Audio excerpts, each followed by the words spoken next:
I'm going to call to order the Tuesday, January 9, 2024 meeting of the Dartmouth Conservation Commission. And we're conducting this meeting this evening as a result of Governor Healy signing on March 29, 2023, a further extension for the hybrid remote meeting options to municipalities. She extended the options to March 31, 2025. The public hearings will be accessible for live interaction.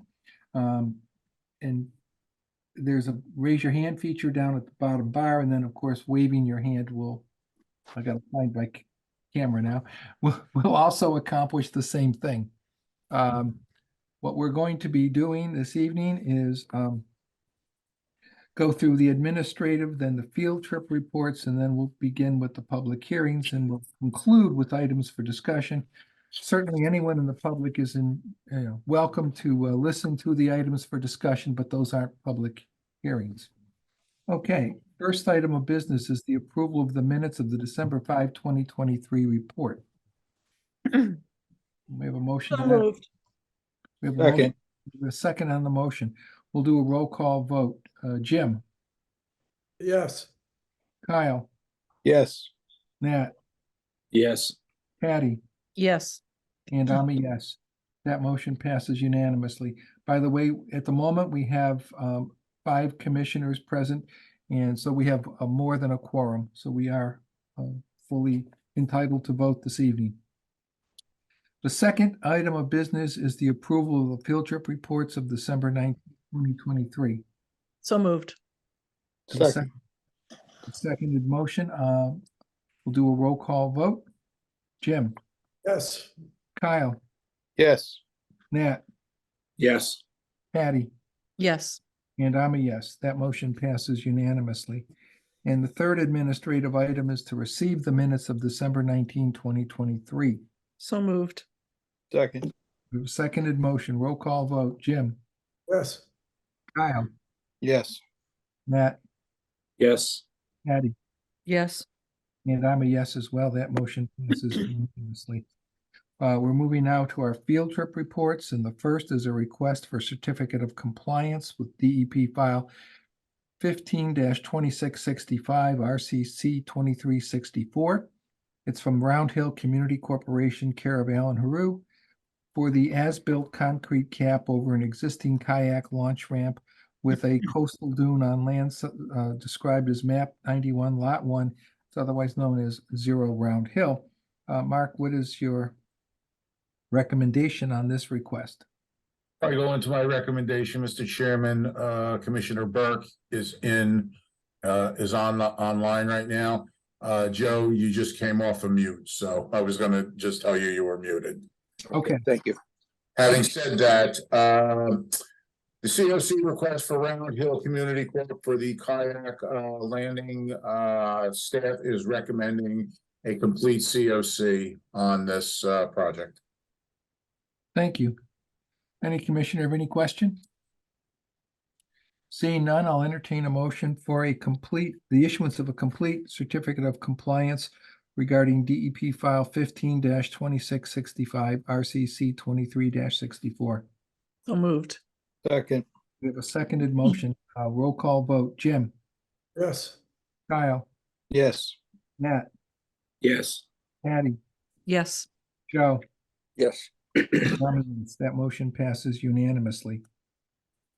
The second field trip report is a request for a partial certificate of compliance with DEP file 15-2703 RCC 2363 from Joseph Carvalho JDC Property Management LLC for partial vegetated management done within the buffer zone of an inland bank, riverfront area, and bordering land subject to flooding, except for the ground cover growth that is expected of the next 2 growing seasons on land described as 117 lot 19. It's otherwise known as 25 Tolan Path.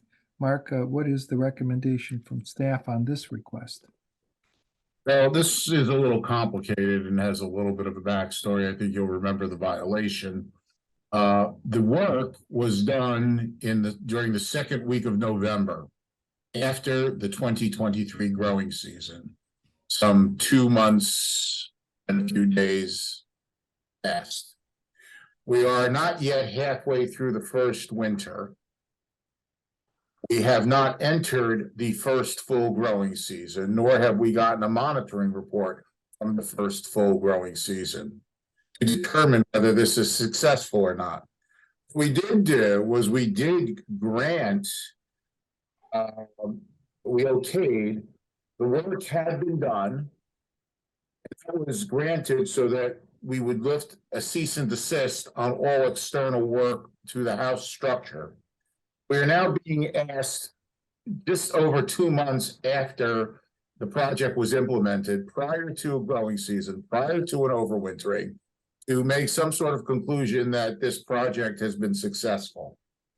And that is, in my opinion, impossible. I had a discussion with the consultant, Rich Rayom of Prime Engineers, and he understands that. What staff is going to do is recommend denial, since it is no way possible to determine success in 2 months since the planting, and in fact is inconsistent with our condition 41 of the OOC, which is the replanting and restoration condition, specifically 41H, which indicates the protocols for monitoring over a growing season and for overwintering. This request was very, very premature. There is no way for us to determine success. In fact, the plantings are wrapped in plant wraps, completely in plant wraps, to protect them from the elements. So at this time, I see no way why we can approve this particular request at this time. Okay, do any commissioners have any questions? And I note for the record, Commissioner Richard Mallon is now on as well. Seeing none, I'll entertain a motion from the commissioners regarding this request for a partial certificate of compliance. I'm not recommending a partial certificate of compliance. I'm recommending denial. It is too I soon. understand that, but we have to take we have to vote on a motion regarding what was asked for. We can always vote to deny. Oh, okay, I see what you're saying. I'm sorry. It's okay. So I'll entertain a motion on this request for a partial certificate of compliance with DEP file 15-2703. So moved. We have a second. Okay. Roll call vote. Jim. So if you want to say no, that means you don't believe they're entitled to it. If you say yes, it means you believe they're entitled to the partial certificate. So the roll call vote. Jim. No. Kyle. No. Nat. No. Patty. No. Joe. No. Richard. No. And I'm a no. That is denied unanimously. The third field trip report is a request for certificate of compliance with a DEP file 15-2679 RCC 2366. It's from Ronald Oliveira for the wetland restoration in the buffer zone, bordering vegetated wetland on land described as map 125 lot 7. It's at 673 Tucker Road. Again, Mark, what is staff's recommendation on this request? This work has been done in full compliance, monitoring report complete, inspection complete. We are recommending a complete certificate of compliance. Thank you, Mark. Do any commissioners have any questions? Seeing none, I'll entertain a motion to approve the request for certificate of compliance on DEP file 15-2679 RCC 2366. So moved. Second. Seconded motion. Roll call vote. Jim. Yes. Kyle. Yes. Matt. Yes. Patty. Yes. Joe. Yes. Richard. Yes. And I'm a yes as well. That passes unanimously. The fourth field trip report is a request for determination of applicability, RDA 23-35, from Philip D. Black for permission to remove and reset armored stones on a new bed of trap rock to stabilize the existing seawall revetment on a coastal bank. It's on land described as map 95 lot 14, and the address is 9 Matarest Lane. Mark, what is staff's recommendation on this request for determination?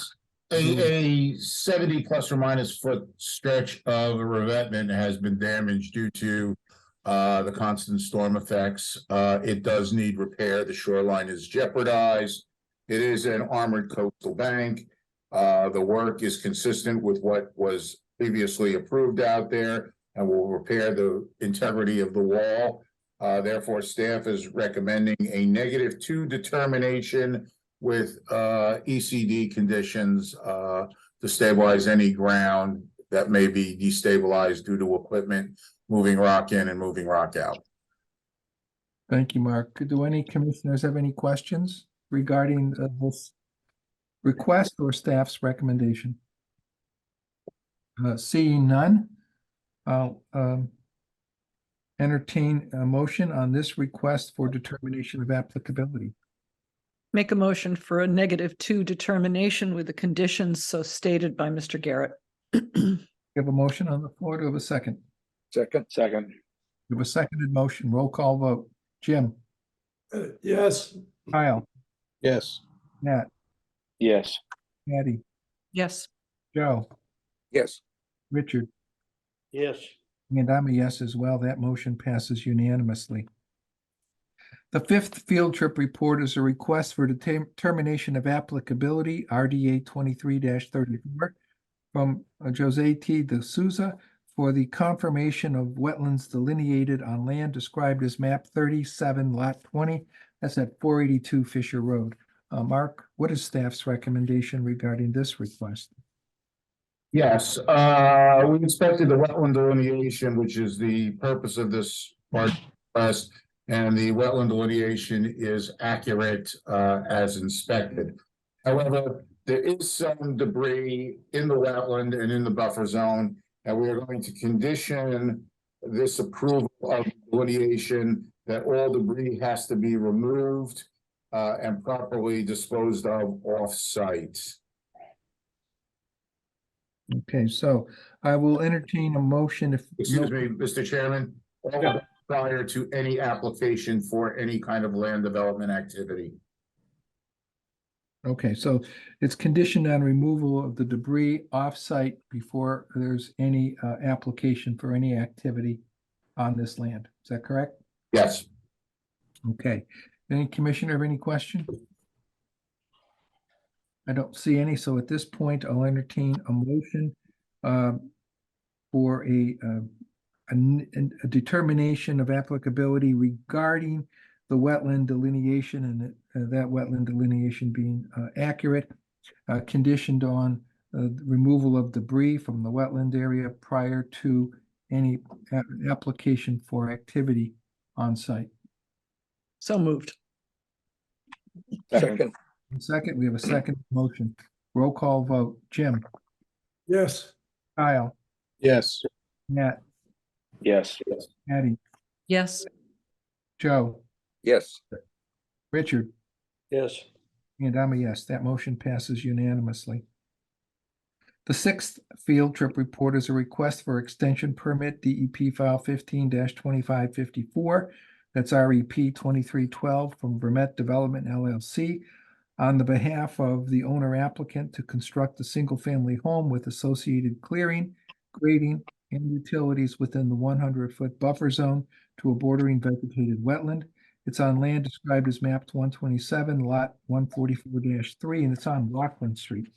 Mark, what is the recommendation of staff on this request?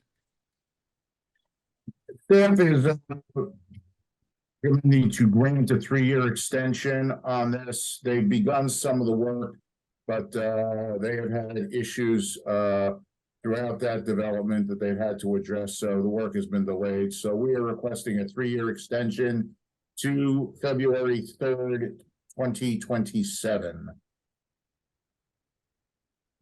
Any commissioner have any question? Seeing none, I'll entertain a motion to grant the request for extension permit on DEP file 15-2554 REP 23, 12 until February 3rd, 2027. So moved.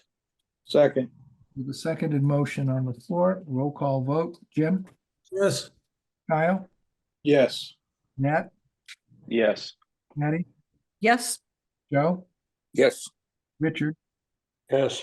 and I'm a yes. That motion passes unanimously. Field trip report number 7 appears to be a companion to number 6. It's a request for an extension permit, DEP file 15-2553, REP 2311, from Vermet Development LLC on behalf of the owner applicant to construct a single-family home with associated clearing, grading, and utilities within the 100-foot buffer zone to a bordering vegetated wetland. It's on land described as map 127, lot 144-2, and it's on Rockland Street. Mark, again, staff's recommendation similar to number 6. Yes, Mr. Chairman, you're absolutely right. This is a companion to the previous, and our recommendation is the same, a 3-year extension to February 3rd, 2027. Thank you. Any commissioner have any question? Seeing none, I'll entertain a motion to grant the request for extension permit on DEP file 15-2553 REP 3-11 until February 3rd, 2027. So moved. Second. We have a seconded motion. We'll do roll call vote. Jim, Yes. Kyle, Yes. Nat, Yes. thank you. Patty, Yes. Joe, Yes. Richard, Yes. and I'm a yes. And so that passes. Did I miss somebody? Okay, that passes unanimously. We're going to move on now to the public hearings. Now, again, we have the first 3, as we've had in the past, are all interrelated. These, but what I'm going to do, I'll certainly not preclude anybody from talking, but after I read it in, I'm going to ask a couple of questions, and if anyone else has any comments, we can go right to a vote for the first one, etc. So the first is a continued public hearing on DEP file 15-2659. That's NOI 23-27. It's on the notice of intent from Potter Street Solar LLC for a single-family dwelling in a ground-mounted solar panel array on the rear portion of the lot within bordering land subject to flooding and the 100-foot buffer zone to bordering vegetated wetland. It's on land described as map 138, lot 144. It's on Potter Street. I'll entertain a motion to waive the reading. So moved. Second. Seconded motion before us. Roll call vote. Jim, Yes. Kyle, Yes.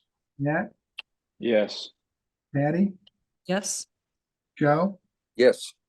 Richard, Yes. and I'm a yes. That motion passes unanimously. And here this evening, I see Attorney Jim Marsh. And good evening, Jim.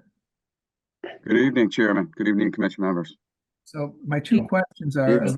there's been circulated proposed conditions to the issuance of our order. And you've had a chance to review them on behalf of the applicants. Are you satisfied with those? I am satisfied. Thank you. Mark, my question now is the same. This is to you as staff. Is staff satisfied that those conditions are helping us to protect the resource area and wetland values on the site? Satisfied. Okay, both are satisfied. Do any commissioners have any questions? I don't see any. Is there anyone in the audience that wants to be heard on this application? I don't see any. At this point, I will entertain a motion to close the public hearing. So moved. Second. The seconded motion before us, roll call vote. Jim, Yes. Kyle, Yes. Nat, Yes. Patty, Yes. Joe, Yes. Richard, Yes. and I'm a yes as well. Excuse Commissioner, me, Mr. Chairman, a point of order. yes, I do not have affidavits from Joe or Jim. I'm not sure that their vote should be appropriate in this case. Okay. Right, so, that's quite. So on this one, on the next one, neither Joe nor Jim are able to vote. We still have, more than a quorum. So those of us who can vote, I will entertain a motion, from the commissioners on this request. Mr. Chairman, again, my point of order is, could they vote on closing the public hearing?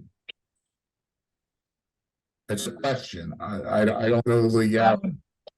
I'm not sure, so let's take that up again. If that'll make, I don't think that they should be voting. I at don't all. think they can. I don't think they can cast a vote on anything related to this case or the next two. I would agree with that. So I'll entertain re-entertain a motion to close the public hearing. I'll do a roll call vote. So moved. Do we need second? Second. Okay, it'll be Kyle, Yes. Nat, Yes. Natty, Yes, Richard, Yes. and I'm a yes, so that does pass unanimously. Public hearing is closed. Commissioners, what's your pleasure on this? make a motion to approve, given the, with the conditions agreed, so stated by Mr. Garrett. Okay, so the motion would be to issue an order of conditions with conditions. Strike it, I said that wrong. But anyway, your motion is taken. Make a should- motion for, I'm going to do that again. Make a motion for a standard order of conditions according to the plan submitted with the conditions as stated by Mr. Garrett. I think you should be more. Mr. Chairman, a point of order here. Yeah. Okay, we have a number of documents that have been submitted that I think, based on the discussions and the conditions, have to be put in. This is not a standard order of conditions. This is a standard order of conditions with additional conditions. I would consider these special conditions associated with these projects. I feel very uncomfortable just saying a standard order, because we added things to this set of conditions that are not in our standard order. Okay, well, we didn't even get a second on that yet. So if you want to try again, we'll say the issuance of an order of conditions with special conditions as approved by applicants and staff. What was the date of that? Yep, we need a date. We have to have. Well, that's the thing. We have several items here. First item, the site plan, the revised site plans dated November 6th, 2023. A second document, a mitigation plan dated November 17th, 2023. A phase 1 ESA report dated February of 2023. A summary letter report dated July 18th, 2023, and a limited subsurface investigation dated October 2nd, 2023. These are all documents that were submitted by the applicant to the commission. So I think all of those have to be listed. I know it's a number of them to remember, but there are 5 documents, and then the special conditions, which are based on those 5 documents. We have a date Special- on the agreed upon special conditions. Well, we should have a date on the email where it was circulated to every, saying, here's what council has. Let me It see was if I- Friday, January 5th or 6th. Whatever last Friday was the last conversation that Attorney Marsh and I had, correct? Attorney Marsh? Yeah, we spoke on the 5th. That's correct. On the 5th, yeah. All right, so I guess I didn't get all of those things. I got the site plan, I got the mitigation plan, I got I think phase 1, but start with phase 1 and go through those dates again, Mark. That was rattled off a little quickly. Phase 1 ESA, February of 2023. Okay, What was the date? What was the date in February? Do we have a date? There is no date. It was dated February 2023. okay. Next, Day. And what was the name of that document? phase one. Phase one ESA report. Environmental site assessment is what ESA stands for. And the 11/6/2023 document, what was the name of that document? Site plans. 11/6/2023 was site plans, 11/17/2023 was the mitigation plan. So And- February 2023 is the phase one ESA report. What was the next that you had? Summary letter I from can't, SciTech. And that was dated I July. didn't hear what you said. It was, you cut out on me. Summary letter report What? Okay. I didn't get that. Summary letter report. Thank you. from SciTech dated July 18, 2023. Okay. So That's 5 documents. it is. No, that's Okay, four documents. Four documents. But the The- conditions are the 5th, right? That's the fifth. So I think what it'd have to be is motion to issue a special order of an order of conditions with in accordance with site plan dated 11/6/2023, the mitigation plan dated 11/17/2023, the phase one ESA report dated February 2023, the summary letter report of SciTech dated 7/18/2023, subject to the special conditions which have been approved by applicants and staff January 5, 2024. Excuse me, Mr. Chairman, you're leaving out the fifth document. The limited subsurface investigation from SciTech dated October 2nd, 2023. That's the fifth and final. Subsurface, I'm sorry, Limited subsurface investigation report dated October 2nd, 2023. Okay, so I guess to go over it again, I'll entertain a motion to issue an order of conditions with special conditions based upon the site plan dated November 6, 2023, the mitigation plan dated November 17, 2023, the phase one ESA report dated February 2023, the summary letter report from SciTech dated 7/18/2023, the limited subsurface investigation report dated October 2nd, 2023, with the special conditions which have been approved by applicant and staff on January 5, 2024. so moved. The second on the motion, roll call vote. We're going to go with Kyle, Yes. Nat, Yes. Patty, Yes, Richard, Yes. and I'm a yes, that motion passes unanimously. We're moving on now to the second, which is a companion of the first, and it's a continued public hearing, DEP file 15-2660, NOI 2325. It's on the notice of intent from Potter Street Solar LLC for a single-family dwelling and a ground-mounted solar panel array on the rear portion of the lot within bordering land subject to flooding and the 100-foot buffer zone to bordering vegetated wetlands. It's land on map 138, lot 144-1. It's on Potter Street. I'll entertain at this juncture a motion to waive the reading. so moved. Second. With a seconded motion, roll call vote. Kyle, Yes. Nat, Yes. Patty, Yes, Richard, Yes. and I'm a yes. That motion passes unanimously. Again, the same question I had before. On behalf of the applicant, we have Attorney Marsh. Attorney Marsh, are you in agreement with the special conditions that were circulated on January 5, 2024? Yes, Mr. Garrett, a question to you. Is staff in accord with the special conditions of January 5, 2024? Yes. Do any commissioners have any questions? I don't see any. Is there anyone in the audience that wants to be heard on this request? Once again, I don't see any. So at this juncture, I'll entertain a motion to close the public hearing. So moved. Second. With a seconded motion, roll call vote. Kyle, Yes.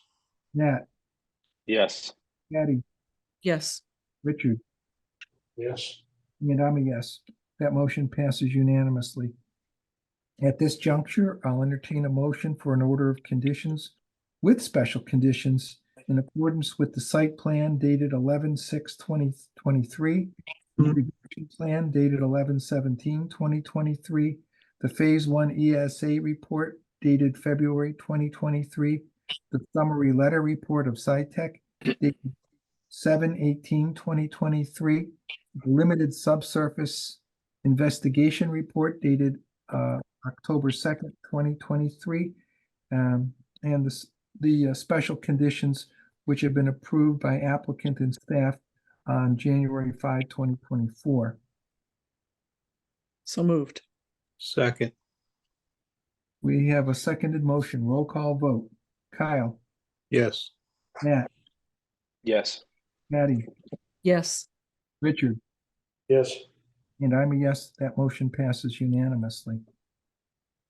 We're moving now to the third public hearing, final component of this trilogy, which is a continued public hearing, DEP file 15-2058, NOI 23-26.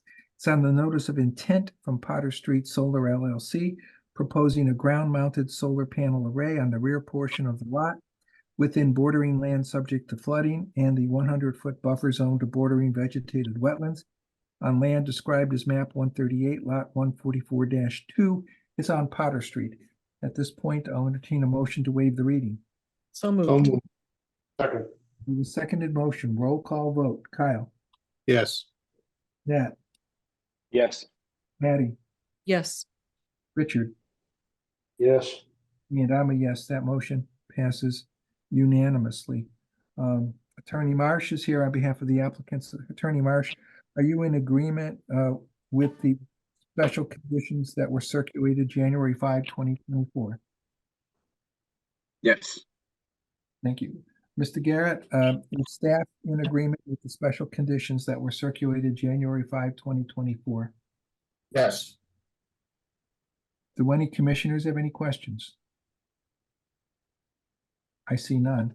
Is there anyone in the audience that wants to be heard on this request? I see none. At this juncture, I'll entertain a motion to close the public hearing. So moved. Second. With a seconded motion, roll call vote. Jim, I'm sorry, Kyle, Yes. Nat, Yes. Patty, Yes. Richard, Yes. and I'm a yes. That motion passes unanimously. At this point, I'll entertain a motion to issue an order of conditions with special conditions in accordance with the site plan dated 11/6/2023, the mitigation plan dated 11/17/2023, the Phase 1 ESA report dated February 2023, the summary letter report of SciTech dated 7/18/2023, the limited subsurface investigation report dated 10/2/2023, and the special conditions which were approved by applicant and staff on January 5, 2024. So moved. Second. With a seconded motion, roll call vote. Kyle, Yes. Nat, Yes. Patty, Yes. Richard, Yes. and I'm a yes. That motion passes unanimously. Jim, thank you for your cooperation and patience, and thank the applicants. Mark, thank you and the staff for working through a fairly complex series of problems. So appreciation to all. Same to you, Chair. Thank you, Commissioners. Have a great night. Thank you, Jim. The fourth public hearing is public hearing on DEP file 15-2713, NOI 23-53. It's an after-the-fact notice of intent from Clay Guerrera for the unauthorized widening of a woods path, clearing and grubbing of the 100-foot buffer zone to a bordering vegetated wetland. The bordering vegetated wetland itself and the placement of a mobile home and trailer deck within a 100-foot buffer zone to Lake Nokichoke on land described as map 55, lots 8 and 9. It's off of Deerfield Road. Make a motion to waive the Read reading. Second. Thank you. The seconded motion, roll call vote. Jim, Yes. Kyle, Yes. Patty, Yes. Yes. Yeah. Joe, Yes. Richard, Yes. and I'm a yes. That motion passes unanimously. Is there somebody here this evening on behalf of the applicant? Mr. Chairman, I sent an email to the commissioners indicating that there was an email request to continue this until January 30th. Reason being, DEP at the last minute, DEP Southeast Wetlands raised an issue that NEPA thresholds had been triggered. I don't believe, I mean, if you read the letter of the law, yes, but in practicality, no. The DEP staff was split. Rich Rayom of Prime Engineering is trying to work with DEP to get some sort of conclusion. The review staff is in agreement with Richard and myself. The senior staff is still a little skeptical, have not gotten back to Rich with any kind of final determination. So he is kind of handcuffed because DEP has basically shut down any action on this until this issue is resolved one way or the other. So they are requesting a continuance until the 30th. Rich Rayom is going to work diligently in trying to get this resolved. Very good. Thank you, Mark. So at this juncture, I'll entertain a motion to continue this public hearing until January 30, 2024 at the request of applicant. So moved. Second. We have a seconded motion. We'll do a roll call vote. Jim, Yes. Kyle, Yes. Nat, Yes. Patty, Yes. Joe, Yes. Richard, Yes. and I'm a yes as well. That motion passes unanimously.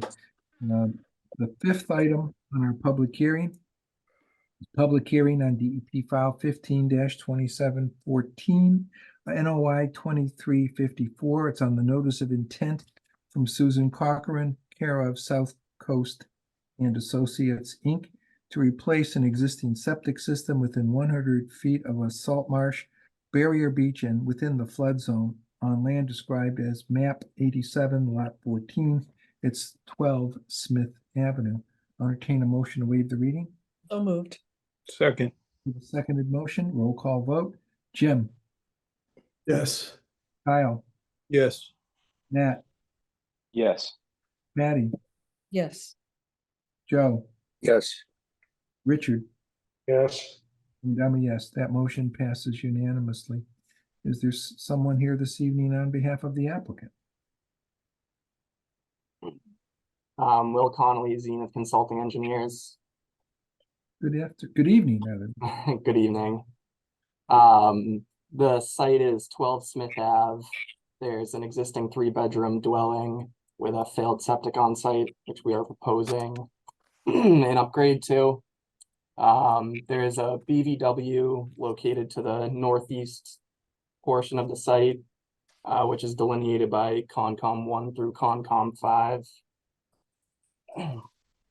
And the site is entirely located in flood zone V15. We're proposing a 1,500 gallon microfast tank, 1,000 gallon pump chamber, and an 11 by 47 Presby bed, which will be located about 94 feet from the BVW. We did look at rerouting the plumbing out the front of the house to keep the limit of work further away from the resource area.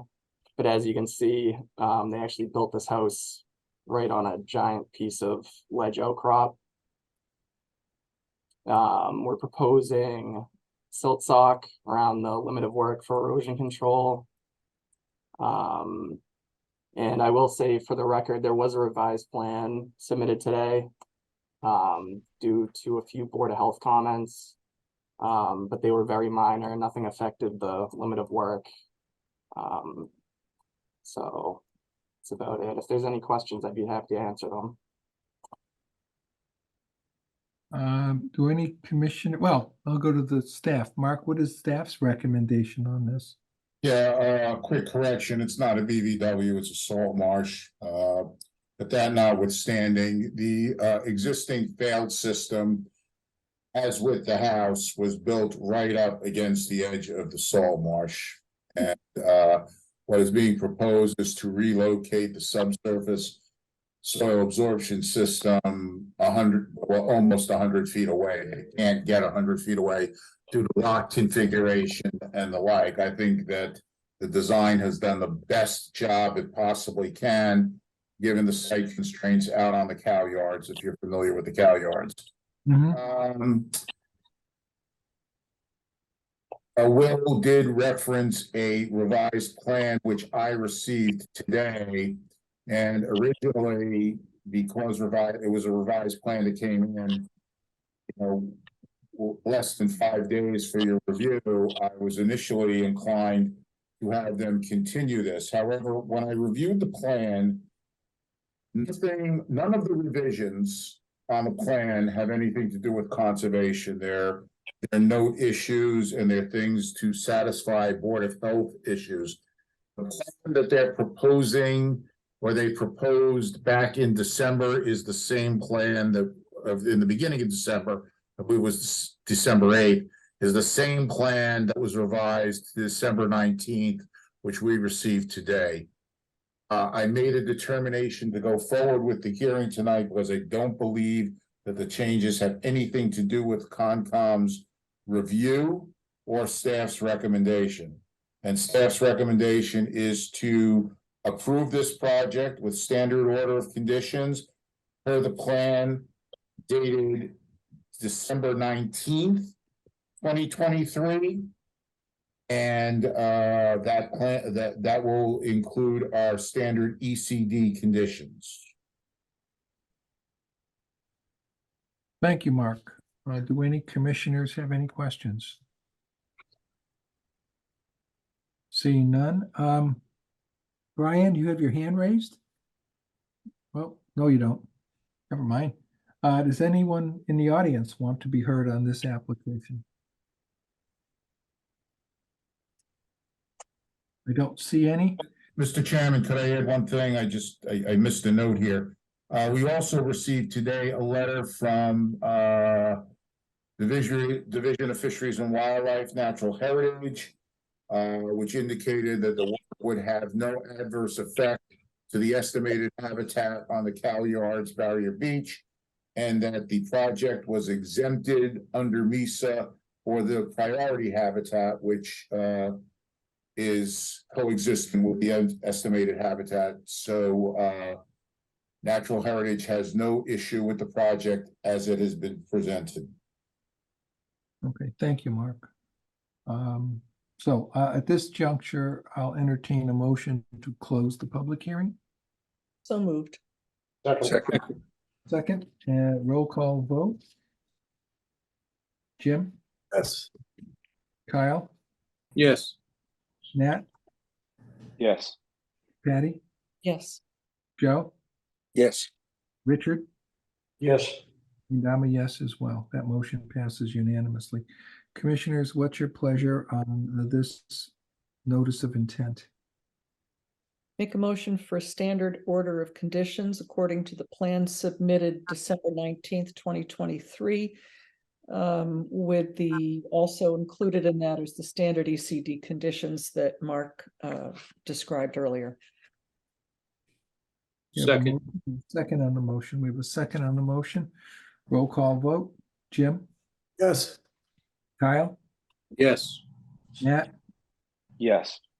Patty, Yes, Joe, Yes. Richard, Yes. and I'm a yes as well. That motion passes unanimously. Thank you, Will. Thank you all for your time. thank you. Thank you. Mark, quick question on number 5. Do we have a DEP file number? Yes, we got a file number today at about 3:30. It is 2715. Thank you. Okay, our final public hearing is on DEP file 15-2715, NOI 23-55. It's on an after-the-fact notice of intent to construct a garage within the 100-foot buffer zone to an inland bank. It's on land described as map 128, lot 107. It's at 36 Terry Drive. At this point, I'll entertain a motion to waive the reading. So moved. Second. We have a seconded motion. Roll call vote. Jim? Oh, you're muted, Jim.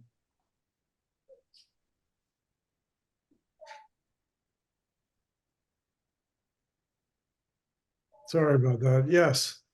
Okay, Kyle? Yes. Nat? Yes. Patty? Yes, Joe? Yes. Richard? Yes. And I'm a yes. That motion passes unanimously. Is there someone here this evening on behalf of the applicant? Good evening. For the record, Terry McGovern from Zenith Land Surveyors, representing Mr. Brazita, who is the owner of the property at 36 Terry Drive. And I'll Good evening. share the plan on the screen. Yes, you may. Give me 1 second to do so. Oops.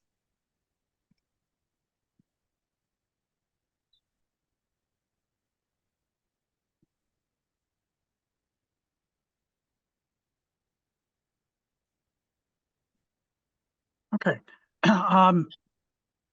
We had undertaken this project back at the very end of the summer and provided the applicant with an existing conditions plan to take to his builder and determine where they were going to place this garage and how far off the existing house, et cetera. And I had been out to the site at that time myself and looked at the wetlands and mentioned that they would need to probably get back in touch with us regarding a filing unless they wish to do so themselves.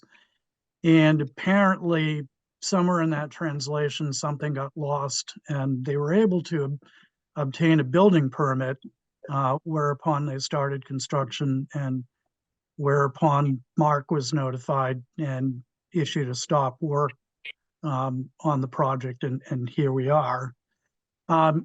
So essentially what they have in the ground now and where they would have placed this is a proposed garage that is 18 by 20 that is to the right of the existing house.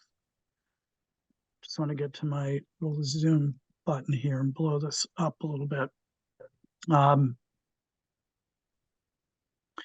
Located in this area to the right of the house in an area that was partially concrete driveway. There's partially concrete patio. It's not a lot of vegetation in this yard. There's some lawn area in the front. And then once you get out closer to the chain link fence and beyond, you've got a vegetated area going down to the stream bank. And so this footing has been installed in this location a little more than 10 feet off the property line. They have a couple of courses of block in the ground at this point. And there is no change in grading that is proposed or was.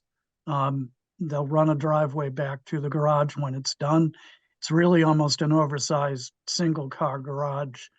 However, we did, based on a comment from Paul Duart with Mark's permission, we added the siltation barrier around the back and the side of the and the rear of the garage coming back in.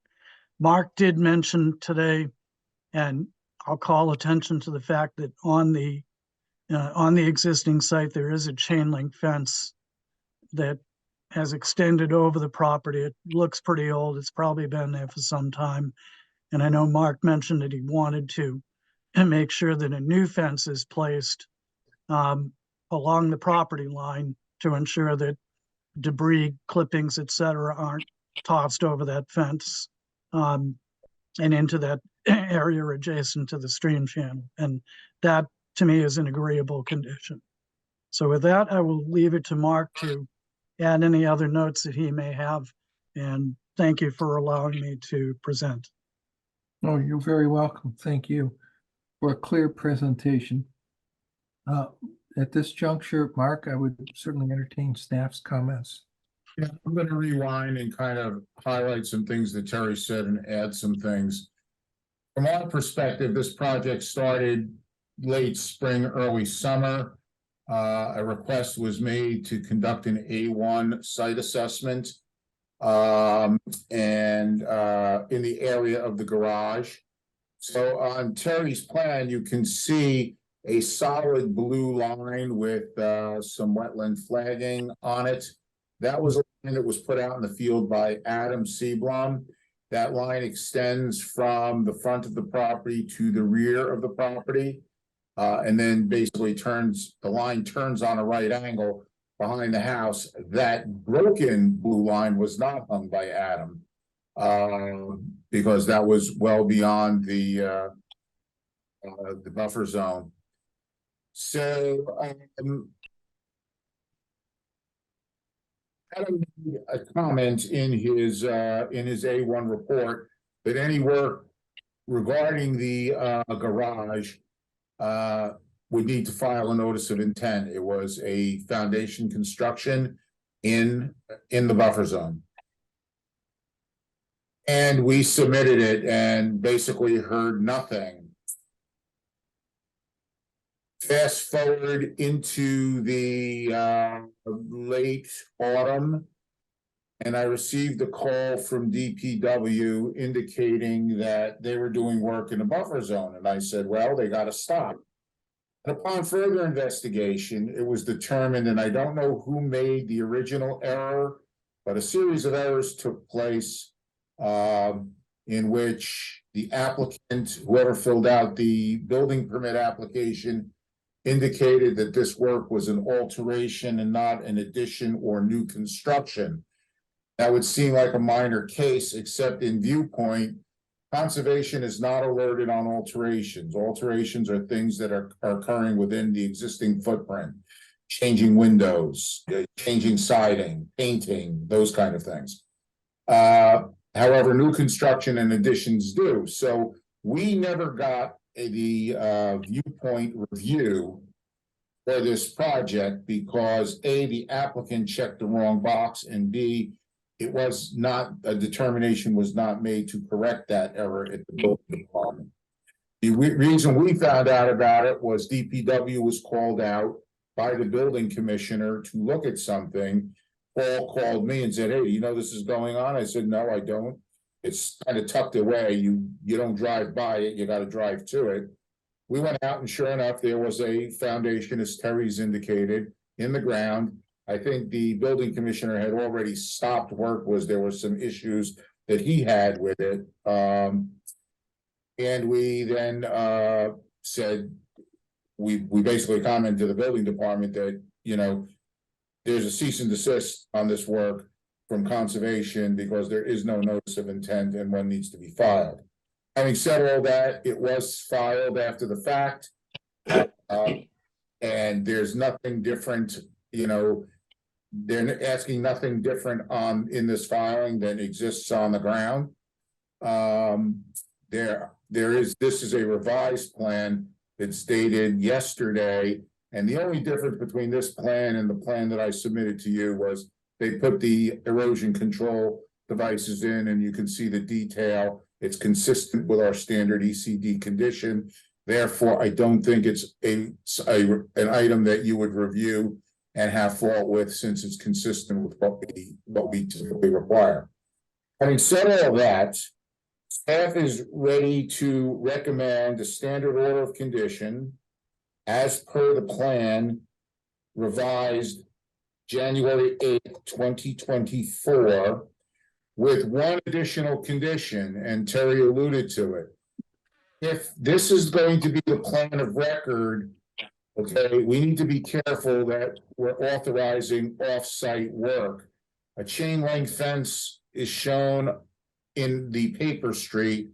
And unless Mr. Brazita has documentation that he has control of that paper street, that's as per town council, that fence needs to be moved. And I think, Terry, correct me if I'm wrong, some of it has been removed for the construction, correct? Yes, up in the area of the garage, some of that has been removed.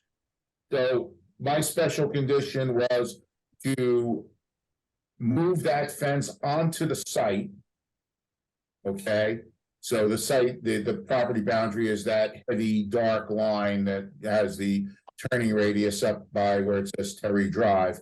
Okay, bring that fence onto the site. That fence needs to be 6 foot tall to isolate the property from the wetlands around it. You can see that the fence is on the property in the rear, but the sideline has been pushed out into the paper street, and I don't think that we can authorize a plan showing that as a plan of record to a wetland permit. So I would indicate a relocation of the fence on a relocation of a 6 foot fence on the property, segregating the property activities from the stream.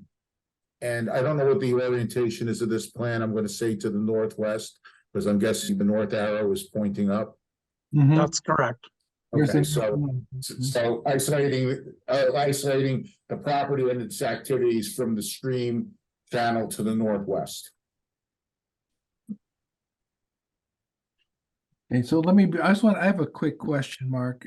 So what we're saying here is there's a fence which is in which has to be moved to the property line, but the work or the activity is all within the lot line. Is that all correct? Yes. Okay. Just wanted to be clear in my head. Okay. Does any commissioner have any question on this? I don't see any. Is there anyone in the audience that wants to be heard on this request? Once again, I don't see anybody. So at this juncture, I will entertain a motion to close the public hearing. So moved? Second. Second on the motion, roll call vote. Jim, Yes. Kyle, Yes. Nat, Yes. Patty, Yes. Joe, Yes. Richard, Yes. and I'm a yes. That motion passes unanimously. Commissioners, what is your intent on a public hearing for DEP file 15-2715? Make a motion for standard order of conditions according to the plan that was revised dated January 8th, 2024, with the addition of a special condition as described by Mr. Garrett this evening. We have a motion on the floor. Second. Motion, roll call vote. Jim, Yes. Kyle, Yes. Nat, Yes. Patty, Yes. Joe, Yes. Richard, Yes. and I'm a yes. That motion passes unanimously. Thank you. Thank you very much, everybody. Have a good evening. Same to you. Thank you. So that concludes our public hearings. We're moving on now to our items for discussion. And the first, I guess, do we have any bills today? No, we do not have any bills. All right, so let's go right into the, Can I interrupt for just one moment?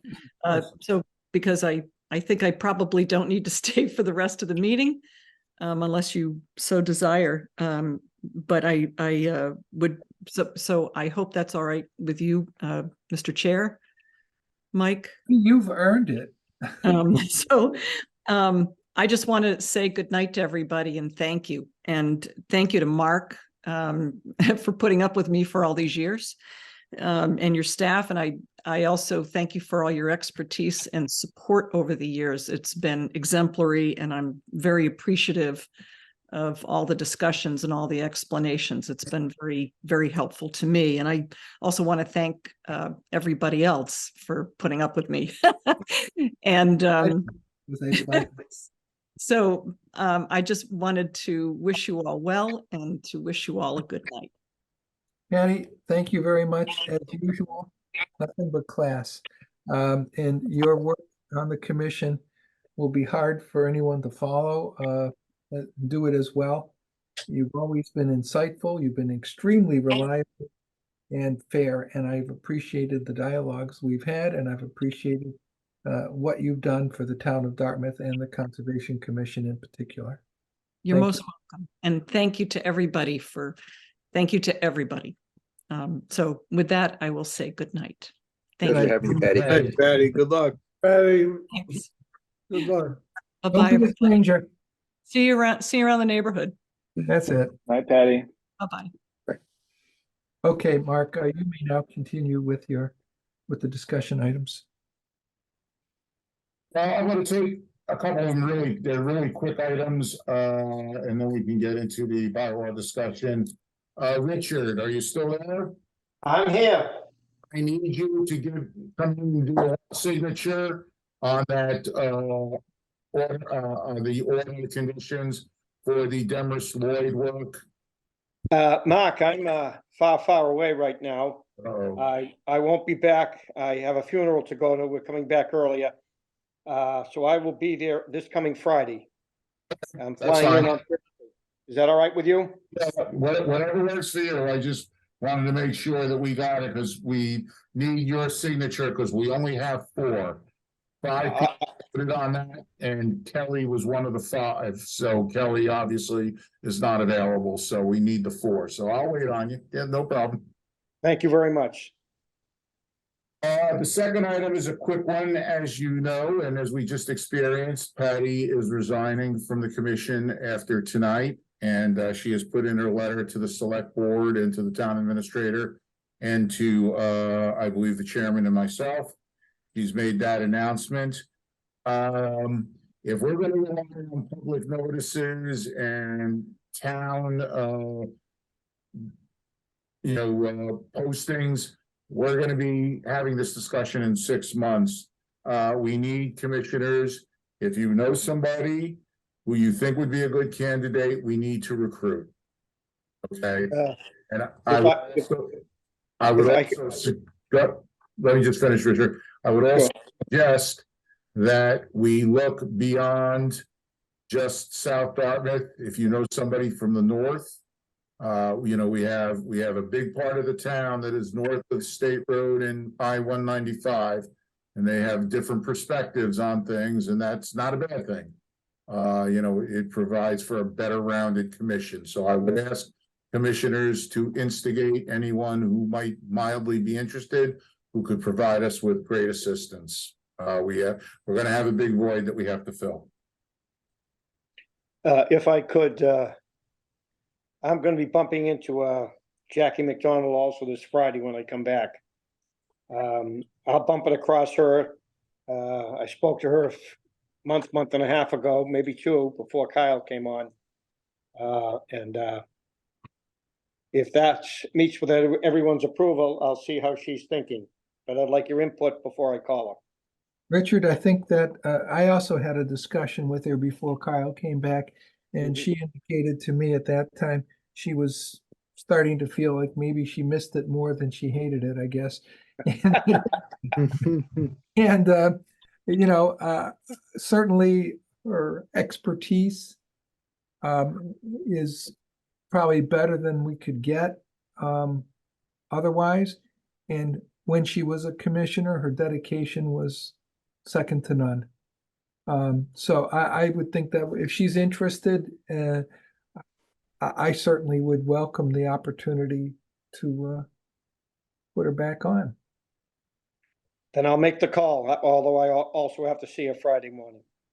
Okay, Thank you. thank you. I should just note, I did talk to someone who lives on Fisher Road. It kind of came up just randomly through conversation, and they did express some interest. I agreed to meet with them this coming weekend just to tell them a little bit more about it. can't say for certain if they'd actually want to apply, but there's, potential there.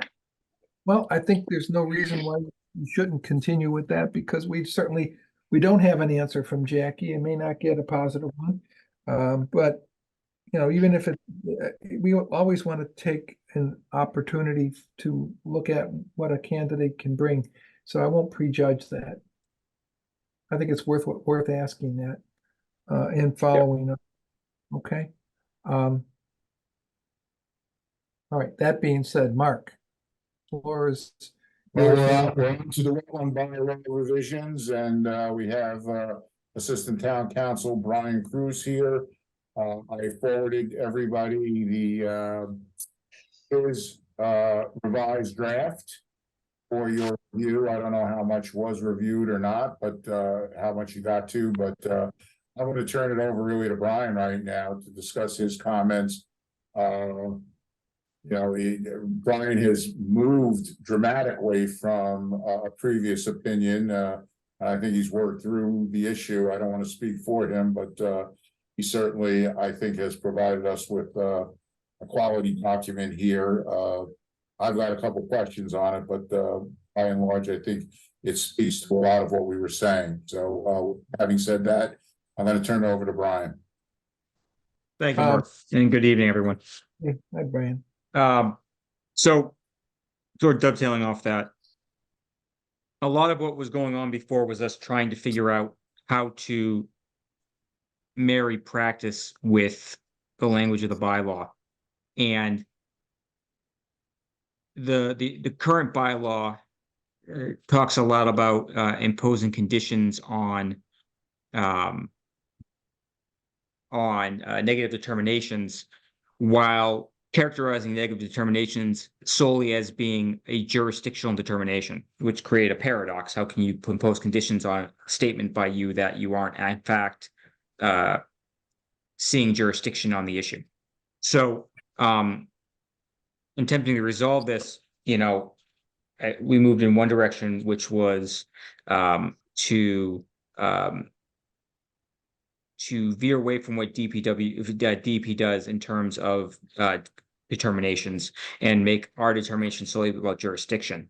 And that created ripple effects that were borne out in reviewing the draft.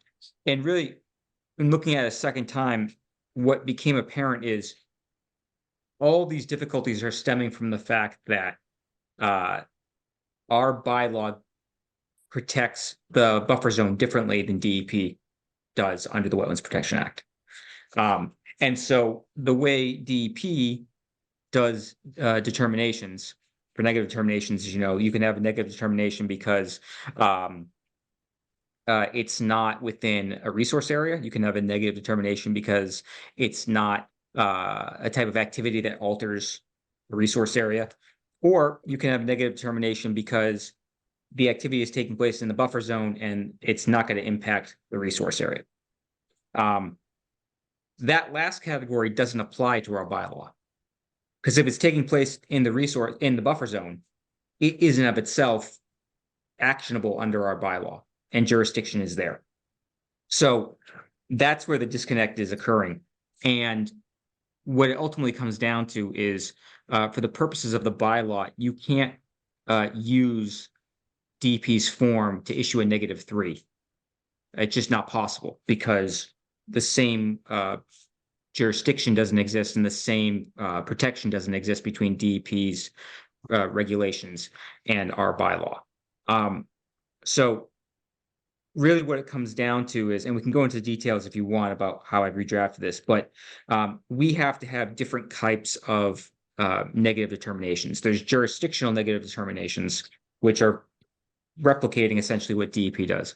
But then there's also FECT negative determinations. Is the action actually having an impact on the protected resource area or the protected buffer zone?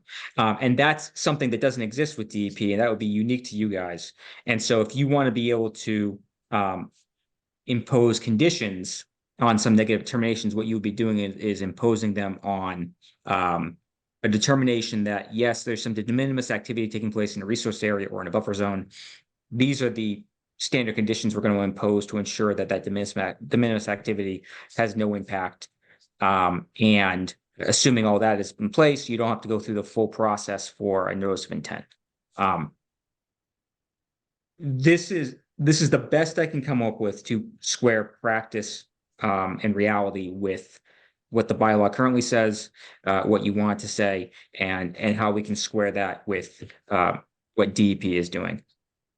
The upshot to that is you're going to have to, at the very least, for certain negative determinations, have your own form, and you can't use DEP's form. Because DEP's form just doesn't account for this. Ryan, The only can I ask time.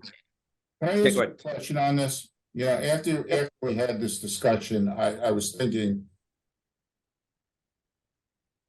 And correct me if I'm wrong, your issue is with the -3 Correct. language. If we did not issue -3s and issue -2s, but modified the language, and I don't have the -2 language right in front of me, but it's, work in the resource area does not cause adverse effect. Could we say work in the resource area and buffer zone under -2?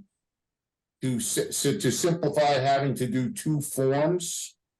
Well, so you would still have to, because technically under DEP's standard form, if it's happening in the buffer zone, you would be making a -3 determination, not a -2 determination. The -2 determination under DEP's form is only about the resource area.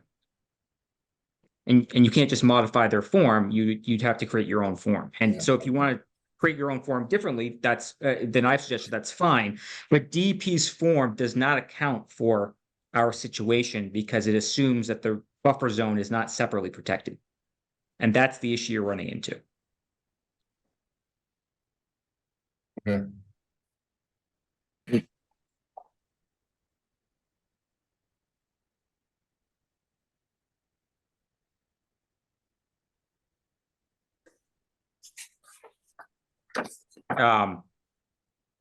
And if you want to do that as well, if you want, even if somehow you want to dovetail into DEP's -2 on the form too,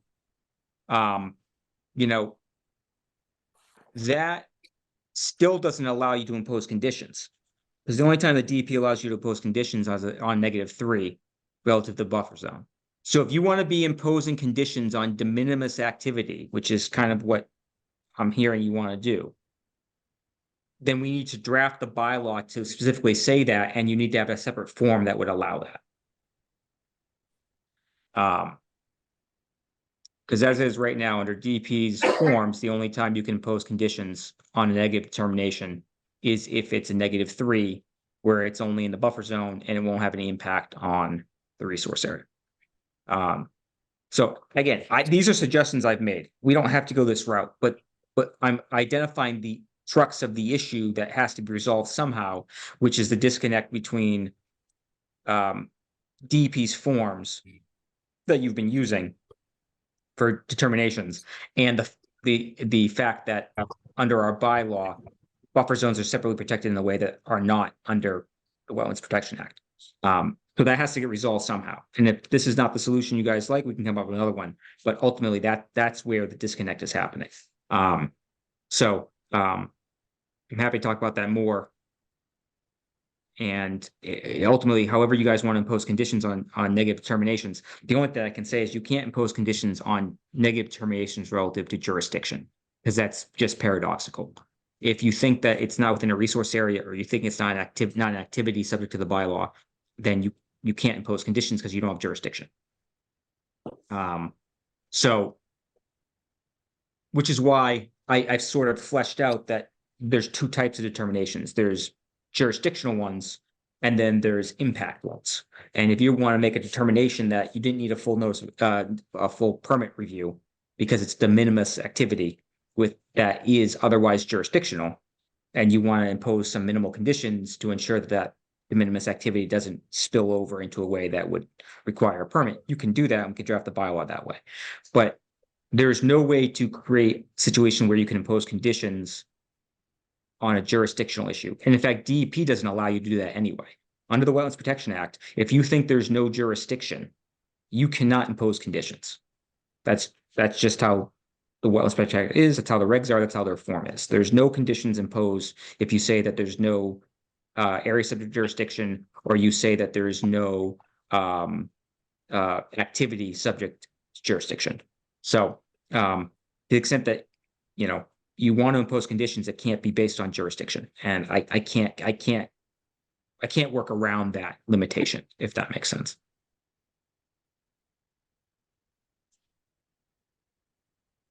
Or have I just confused you guys completely? And No, you haven't confused it. You're clear on what your concern is, I guess. And I took my video off because I was tired of having my computer backwards and not being able to access my keyboard. But that's why I could. Here's the secret. Actually, I have 2 laptops in front of me, Oh, there you go. and one of them is just for the camera, and the other one I have everything up and I'm typing up. Well, I should have done that. That might have been a smarter move. But anyway, yeah, I think when I look at this again, just globally, I mean, we've been using. Certainly, there's the issue of whether they're in our jurisdiction, and that's clear. And then a lot of it wasn't so much that the work itself was irrelevant or de minimis, but it was de minimis with the conditions, because the conditions made sure that we didn't have a problem. I think you said that earlier, and that's really how we've been using it, rather than to say, well, you know, the work is actually a little bit more than de minimis here, so go file a notice of intent. We've been saying, look, if you accept this with these conditions, then we're comfortable that we're not going to have any deterioration of the, you know, resource areas or the wetland values. That's my view of how I've been looking at it. Now, Mark, you may be thinking about it differently, but that's how I've been thinking about it. Because we have had people who, if I were looking at what they wanted to do, I say, well, it's not really de minimis. And they are in our jurisdictional area. So but to go through the whole NOI for something that's pretty easy just seemed like a burden on the applicant, but that was me. Mark, did I stun you into silence? No, I'm just listening. I mean, I've done a lot of talking on this, and Brian and I have done a lot of talking on this. I mean, the only thing I have an issue with this new version is having to do a second form and issue 2 permits from 1 application. And I need to work through that. I mean, I don't have a good answer one way or another, but it just seems to be making it the process a little bit more complicated. And I still have to think about the applicability of the forms to not so much the act, because we're co-opting forms from the Wetlands Protection Act, and just have to think more about how we make the form or forms, if that's the requirement, you know, consistent with the bylaw. I share that concern too, Mark. I'm interested in hearing everybody else's comments on this. You know, I've lived with about 6 iterations of this, so. And so before the conversation is, I would like just to, you know, so you guys can make sure this is clear. If nothing changes right now, and someone comes in for a -3 determination under the WPA, you can't issue them a negative determination under the bylaw. So they would still need a permit under the bylaw, even if they get a -3 under the WPA, as the bylaw is currently written. So that is reality right now, whether it's been in practice or not. Under the bylaw, there is no such thing as a -3.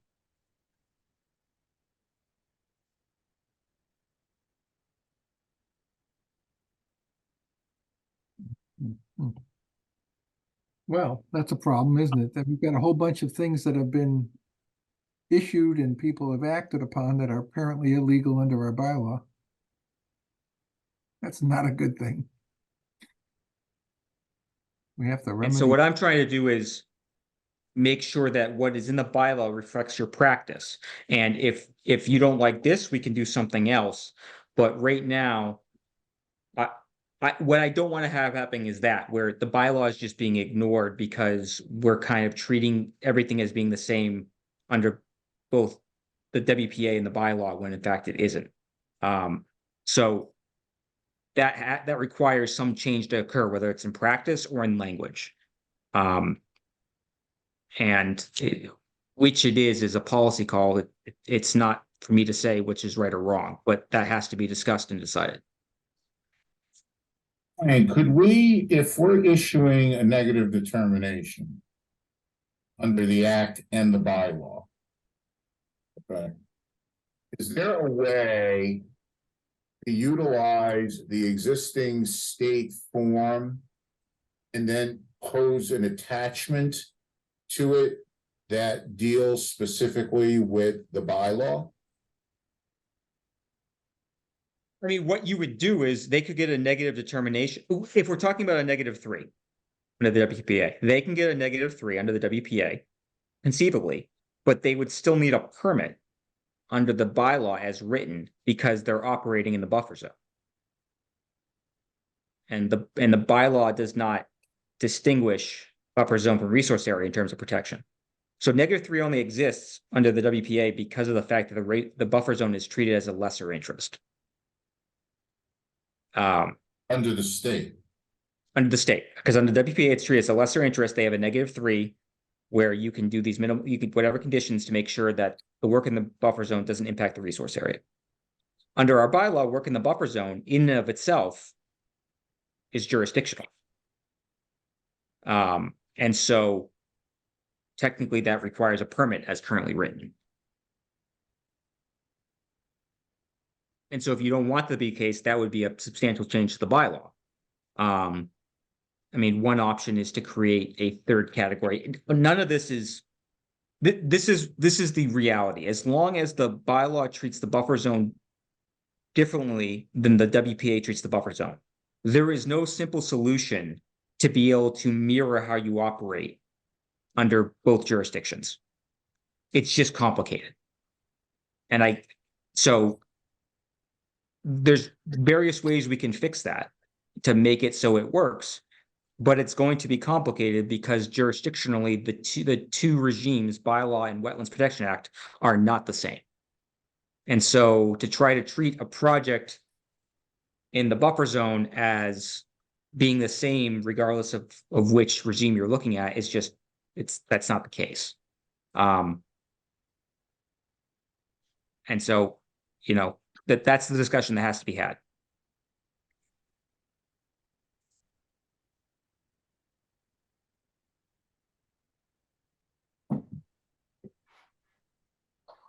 It sounds like we don't have a lot of choice. We have to do the two forms if we're gonna do a -3. We don't really have a choice because we can't amend the state's promulgated form. And if I'm hearing Brian correctly, and I think you are correct in this, the state's got its rules, regulations, regulatory schemes, and forms, and we have something which isn't contemplated by them. So if we're going to do something, we have to do it on our own. We can't just amend theirs to suit our needs. And what that is can be what you want it to be. I'm not, like, my suggestion is just a suggestion. It could be something else. If you want to, you could have a negative determination specifically about the buffer zone that's distinct from a negative determination about the resource area. We could draft it that way. You could have it where there's a negative determination about how much impact there is, and depending upon the amount of impact, you could have conditions or not. You can be as simple or as complicated as you want. You just have to acknowledge the fact that you have a distinct jurisdictional regime, and so you have to account for that in how everything is drafted. And right now, the bylaw doesn't account for that. It says there's a different jurisdiction, and then doesn't explain what to do, really. And so we need to figure out what does that mean that there's a different jurisdictional regime. So Brian, again, I go back to my question. If we use the state form as it is, can we append the state form with something that speaks to negative determination? Let's forget -2, -3, just a negative determination under the bylaw. Well, so you can use the state form for a -1 and a -2. The only issue is the -3 and the conditions, because that situation doesn't exist under the bylaw. Under the bylaw, you can't say, well, it's a negative determination because it's not actually impacting a resource area, even though it's in the buffer zone. Well, our bylaw says work in the buffer zone is as bad as work in a resource area. So that has to be accounted for. And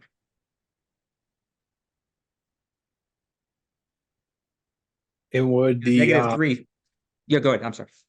would the difference in obviously the 25-foot versus the 100-foot in our bylaw would fall into that, correct? It's basically why it would be a separate permit, so to speak.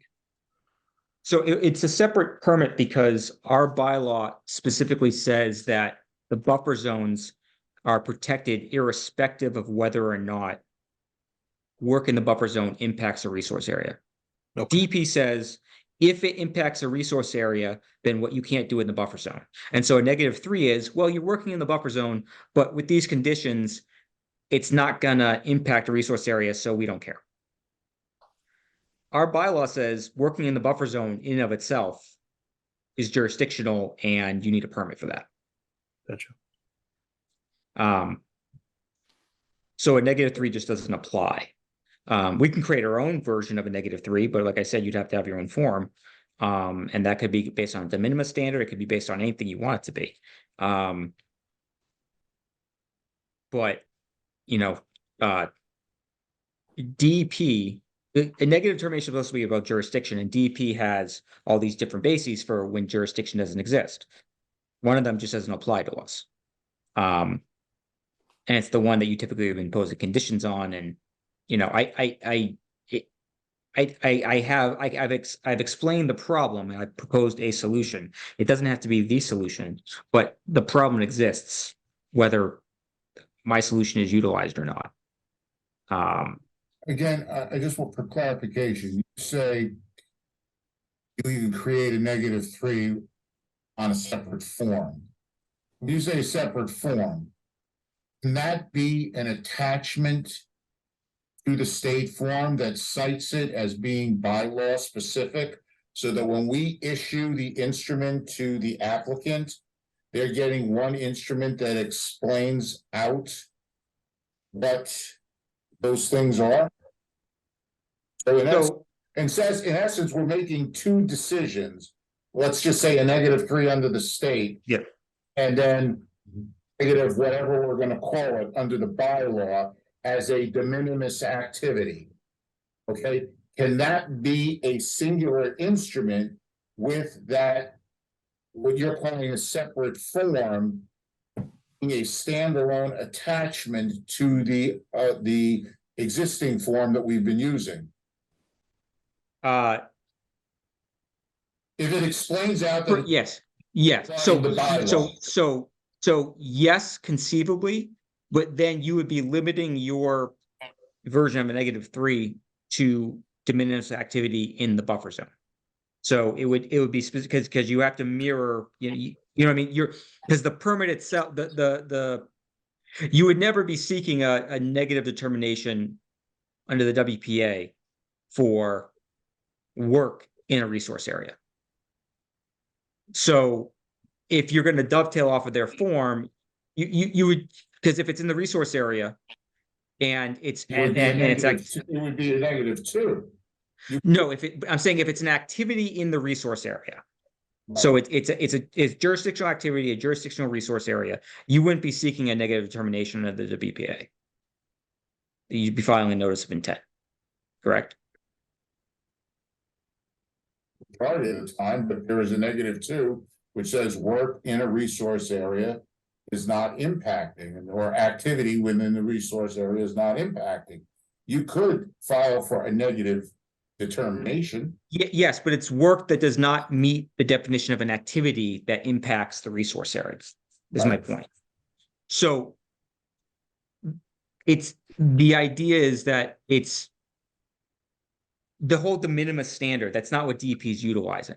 So we in order to dovetail off their form, you would need to limit that de minimis standard as an alternative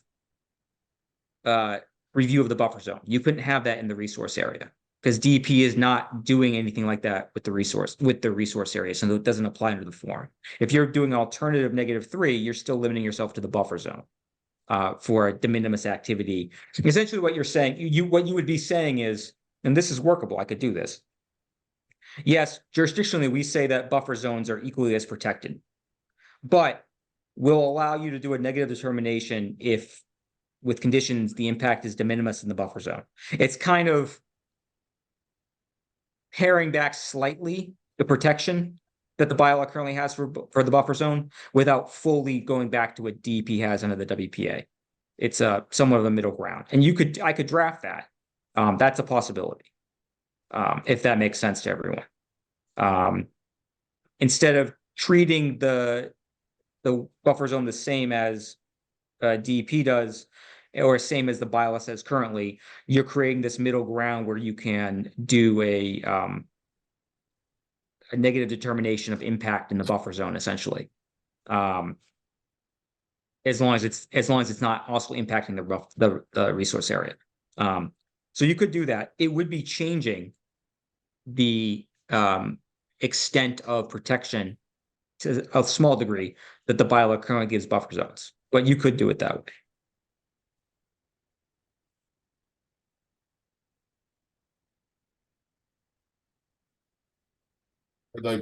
I personally would like to see that option, but it's the commissioner's decision. I'll try to make anything easier for the applicant and less cumbersome, because that would require 2 separate filings, et cetera, whatever, or 2 separate documents to worry about. But to be honest with you, I certainly don't want to violate any laws or create a problem where we're starting to issue things which are illegal. Well, so what I'm saying is we can modify the bylaws so that that's not the case. What you would be doing is decreasing to some degree the jurisdictional protection the bylaw currently has for buffer zones. And that's an option. We can modify practice to accord with the bylaw, or we can modify the bylaw to accord with practice. That's just a policy call, ultimately.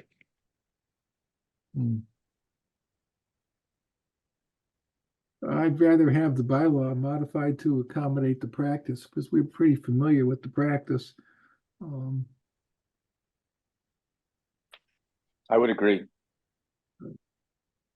Yeah, I would also add that I understand what the bylaw says regarding the buffer zone, but the bylaw tends to make the buffer zone much more sacrosanct than how it is treated by the commission on a yearly basis. I mean, we don't really regulate the buffer zone hard.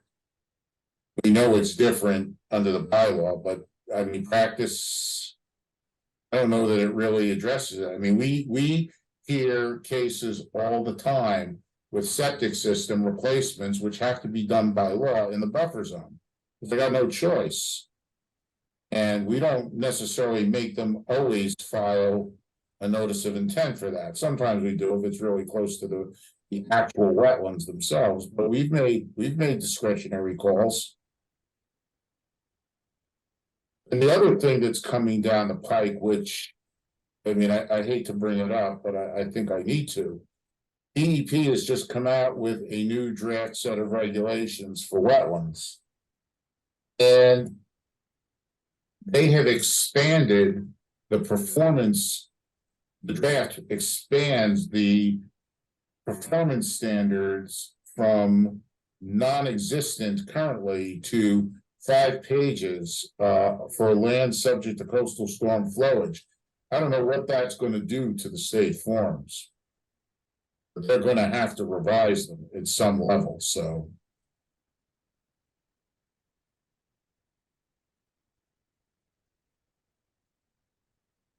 I mean, I kind of like what your suggestion, Brian, to explore modifying buffer zone to make it slightly less protected.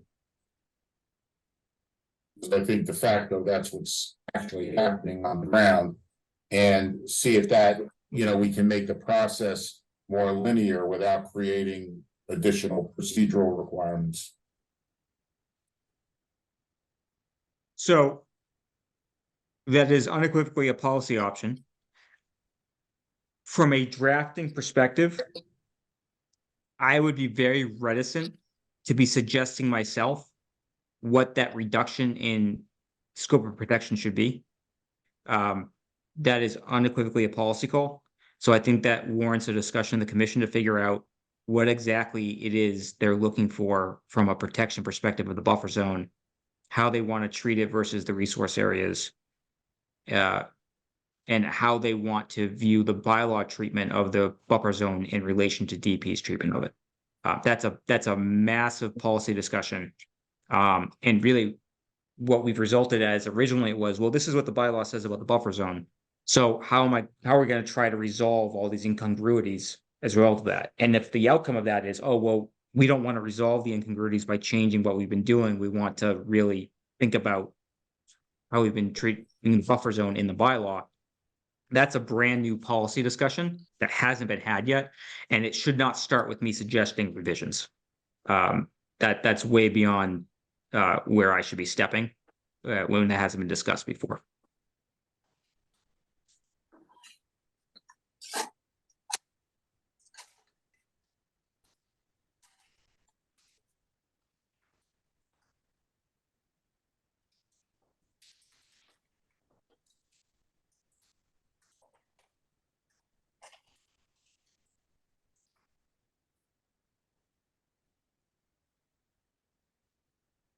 Well,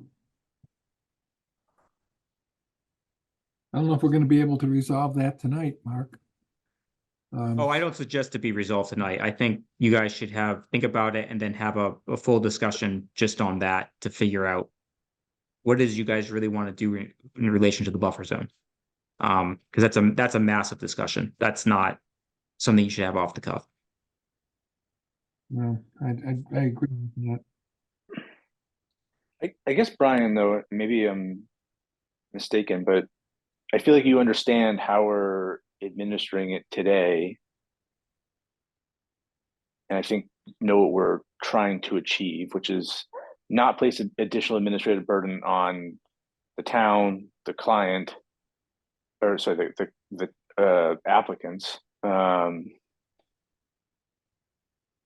Would you be able to propose something that we could review as a starting point, or is it too broad, the potential options in terms of language? It's the options are the spectrum from just deleting the exception in our bylaw and going back to what DEP has, to keeping what we have, and there's everything in between. And the problem is what it seems like is you guys have kind of been ad hocing it. So I don't know if there is one set, this is what you guys been doing. If it's a case by case basis, which is what I think Mark said before, I can't draft a bylaw based on case by case basis.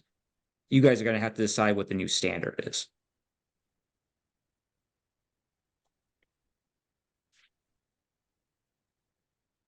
And a standard can't be, oh, we want to make sure that there's less paperwork, because then whatever DEP starts changing, then the bylaw will implicitly change, even if it's not actually changing. If that makes sense, like if DEP changes its form, does that suddenly mean that in practice you're changing as well, even if the bylaw hasn't reflected that, which may be what happened in the past? So there needs to be a decision of what is actually jurisdictionally the protection afforded the buffer zone in the bylaw, and how is that implicated in practice. And from what I've heard tonight, I can't draft anything that would be anything other than a guess on my part and ultimately me imposing an idea on you guys. I need much more concrete information about what you guys are looking for before I'd be willing to put anything on paper.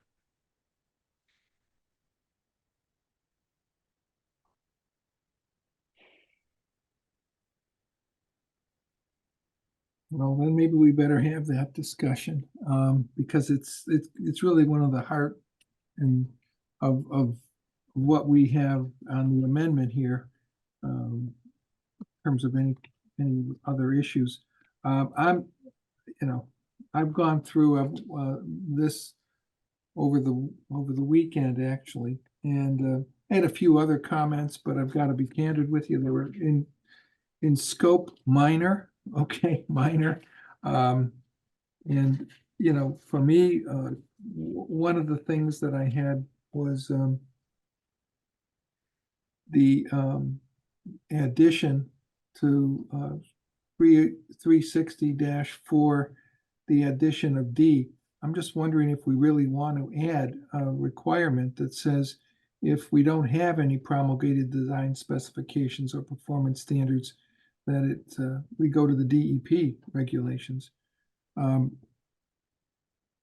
That precludes us, I guess, from crafting a solution. Maybe we shouldn't have that ability. I don't know, but I'm not sure why we want to limit ourselves. Or maybe we have to. So that was one of my comments, other than this overarching problem we've been discussing. And the second was in terms of the letters on that same, we've got a new letter A, which says any person may submit an application. I think it's got to be a little clearer than that. That's person with a small p. Well, yeah, I mean, it's a defined term. If it could be capital, it's the defined term. It's then it should person be is capitalized. defined. Yeah.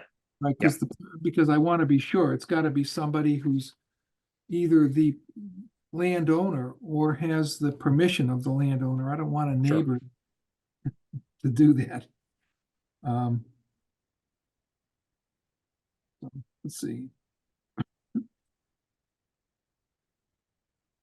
So then you had a question on 360-6, and that was on D, and it was a strike through, but it says the commission shall close the public hearing within so many days of opening. And I'm just thinking, maybe I understand the need to not have the commission just decide to keep things open forever and a day, but rather than to have so many days of opening, I think so many days after the applicant has basically rested, they've submitted everything they're going to submit, their presentation is complete, they have nothing more to submit, then we have so many days, because we just did it tonight where we continued at the applicant's request almost a year.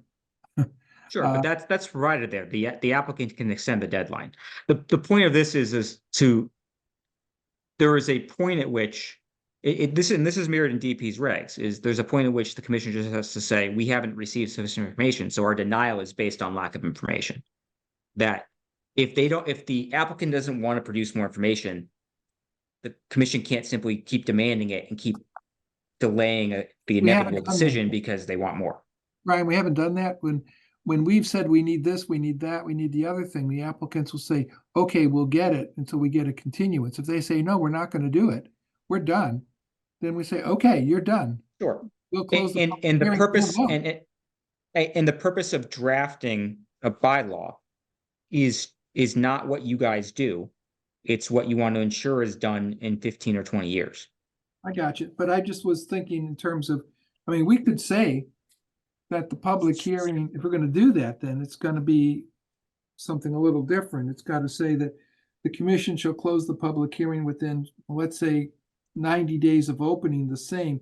And I think you've got that provided it's the deadline may be extended in writing by the applicant, but it's got to be by the applicant and accepted by the commission.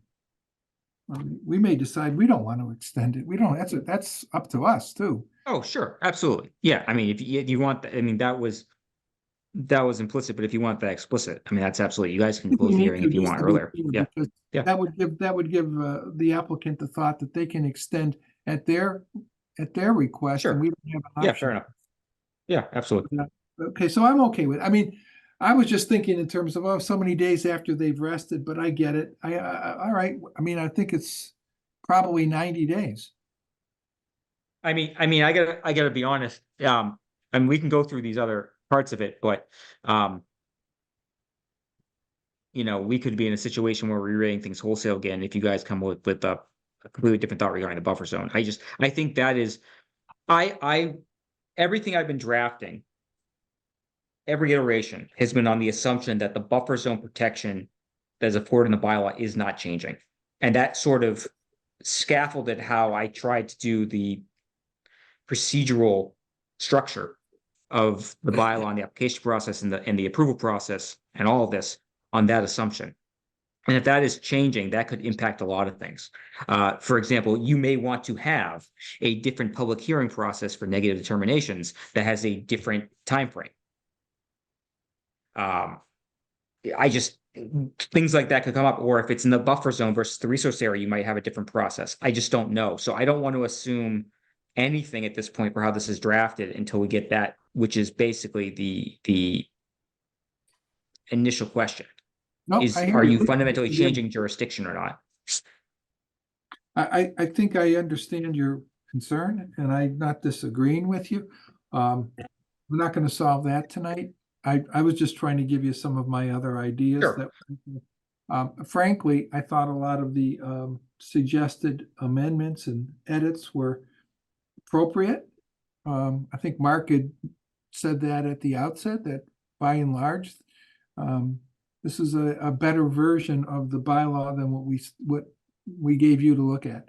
So I don't, with that being said, I don't want to cut out any commissioner's ability to give any input here, but I don't think we're going to resolve this big issue tonight. And I think we need to have more discussion as a commission and then go back with the understanding that Brian has outlaid tonight of what the problem is with how we originally drafted it.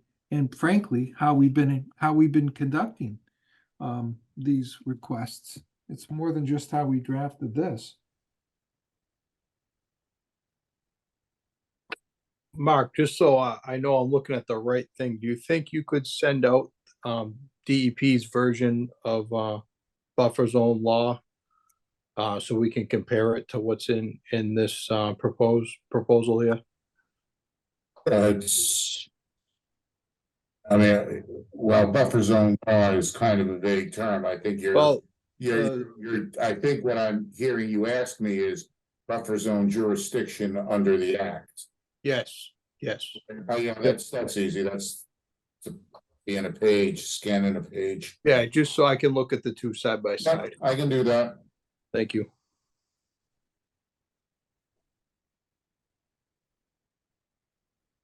You know, the other thing that strikes me, and again, commissioners, this is food for thought. This isn't for tonight. We can decide we're not going to issue a negative determination with conditions. If there are conditions we think are appropriate, then we issue a positive determination and require the NOI. I mean, we could do it that way too. If that's the way, but just food for thought. I'm not saying that's the way to go. I'm just saying something that we can consider other than trying to fit a size 10 foot into a size 8 shoe. Which, by the way, I've done a few times. It's very painful. Brian, on another note, just obviously there's going to be more discussion between us. What is our timeline here to make Springtown meeting? I mean, we ran into them pulling it because you know, they had made the timeline last time. Yeah. Okay. So let's see.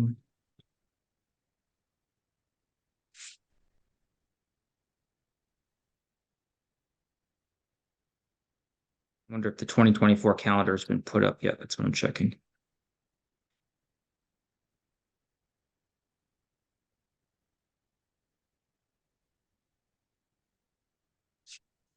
No, the town clerk has not put up the 2024 calendar yet. That being said, based on 2023 calendar.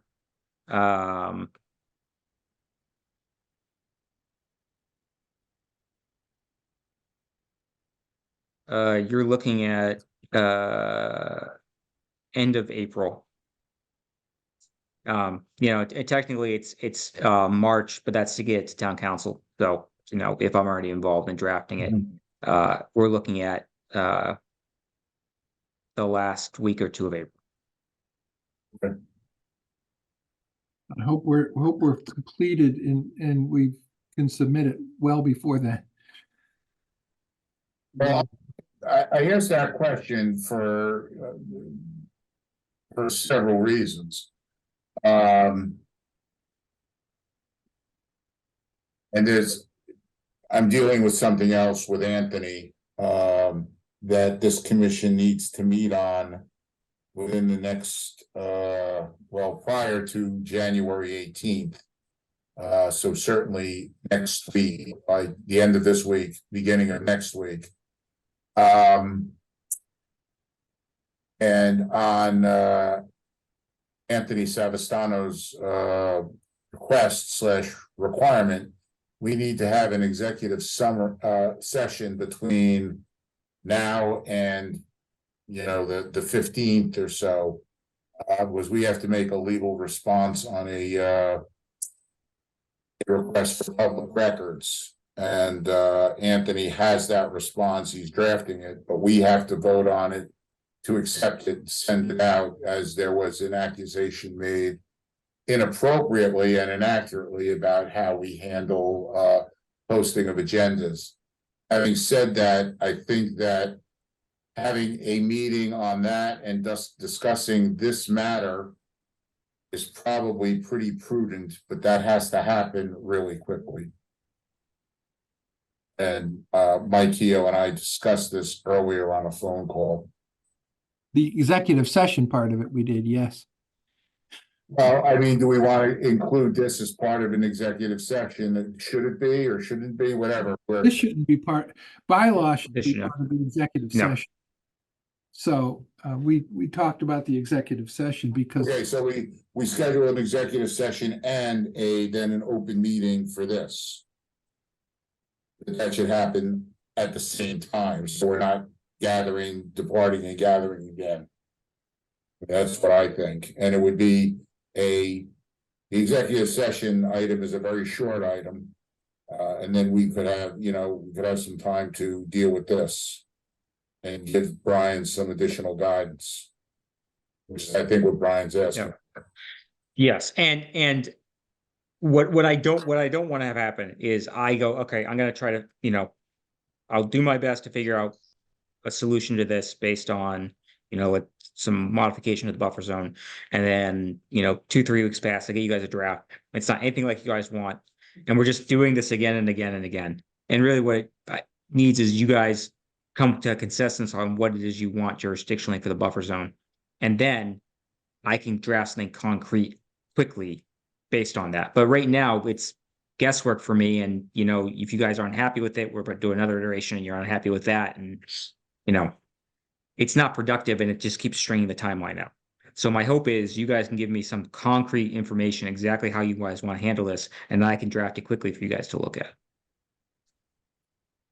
I think that's a reasonable request, Brian, and it makes sense that we do that. I mean, if we can't articulate to you exactly what we want jurisdictionally, then we've got to rethink whether we should have, what we're doing. So I'm open for that. I just know that, we are meeting for one thing, which I don't think will take more than 15 minutes. Shouldn't take more than 15 minutes. It'll take more than 5 minutes. Well, I'm being overly conservative, for executive session. But if we want to set aside an hour and then go into open meeting, that's fine. I think we have to have some time limits. We just, I don't think everyone wants to just spend all evening. And then we have to decide, whether it's going to be by Zoom, if we can do that, or it has to be in person. I know we were thinking about the executive session being in person. at town hall, but again, all they're all open. We do need to decide a time, place, and date tonight, at least for executive session, and as Mark is now suggesting, then go open meeting, and he's got to post it too, don't forget, so.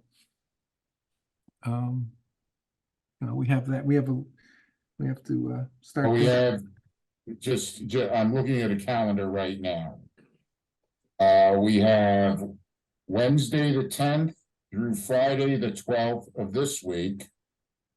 And then we have next week, Monday is Martin Luther King Day. Town hall is closed. I can avail myself, but town hall is closed. And then we have the 16th, 17th, and 18th. The 18th being the date we have to respond to the complaint. So the executive session really has to take place either Wednesday, Thursday, Friday of this week, and at the latest Tuesday, maybe Wednesday of next week.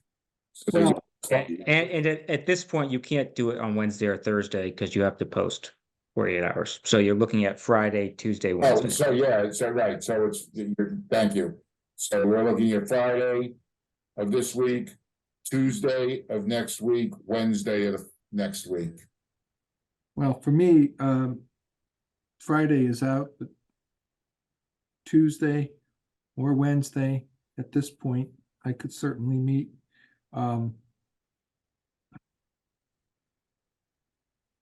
Probably, from my standpoint, rather than waiting till 7, I could meet at 5, and as long as we get out of it by 6, I'll be okay.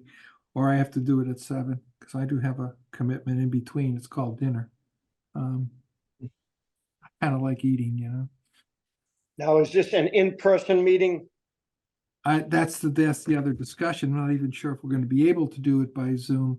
Maybe, and maybe by that point, I'll figure out how to make my camera work correctly. So you can do executive session over Zoom. DCTV will close everyone off from being able to see what's happening.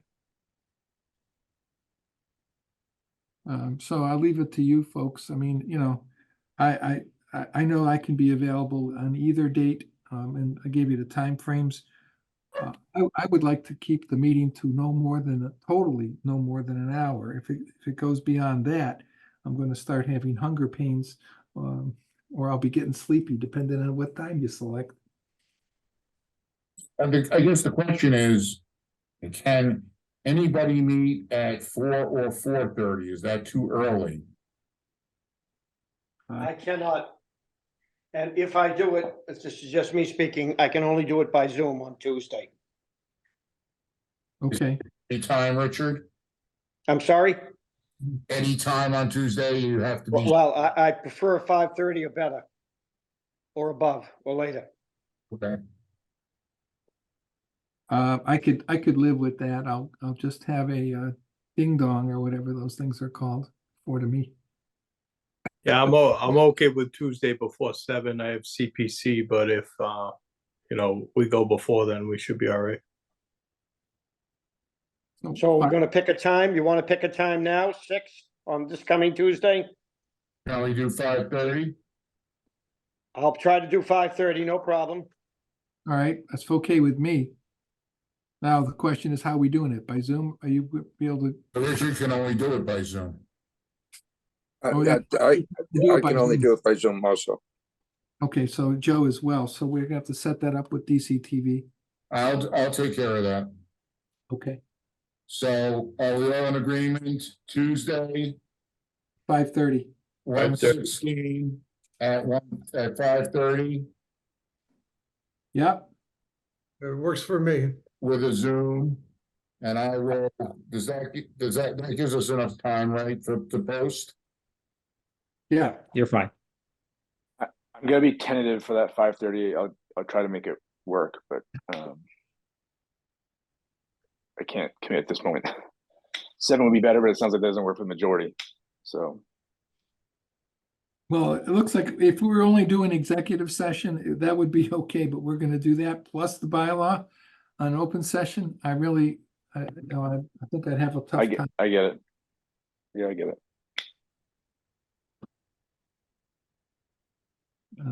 But I understand that everyone's got, this is one of those pre-scheduled things that we all had, we had agreed on a schedule for our public meetings, but this is an important thing to get out of the executive session. We have to, and the other, I think it's just important to move on and get this to Brian again as quickly as we can, so that we don't end up not making the warrant for the upcoming spring meeting. I know we had, when Brian said, as long as it's in by April, that's fine, but I'd like to get it in at least a month before then, so that we don't end up in that same boat where we spent a lot of Would you time. guys, Go ahead, Brian. Chair, would you like me to, would it be helpful if I showed up like at the very end of this meeting? Just so you guys can summarize for me, and I can, if I think there's any concern that pops up immediately, I can let you know, just so we can hash that out. Or would you rather just have Mark tell me the results of the meeting afterwards? I think what I'd like is for Mark to not only just tell you the results, but we'll put that in writing. And that way there's no filtering, and I'll work with Mark on that, okay? Because I think Sure. it helps you to see, and then if you have questions, obviously we can talk to Mark or myself or whatever. But I really feel like it's important for this meeting to be kept to 1 hour or less. And I'll try really hard to hold us to that, unless we're close to a resolution and it goes a few minutes over, but I don't want to be a 2-hour meeting or an hour and a half meeting on bylaws. We've already spent me personally, 25 hours on this. At my hourly rate, I would have been able to retire. So, we have to put it to bed. We have to have a resolution to it, and town meeting can then vote it up or down, whatever they want, but can't keep them dragging it out. So that's my feeling on it. So I'll let anyone else speak. Obviously, it's only my personal feeling.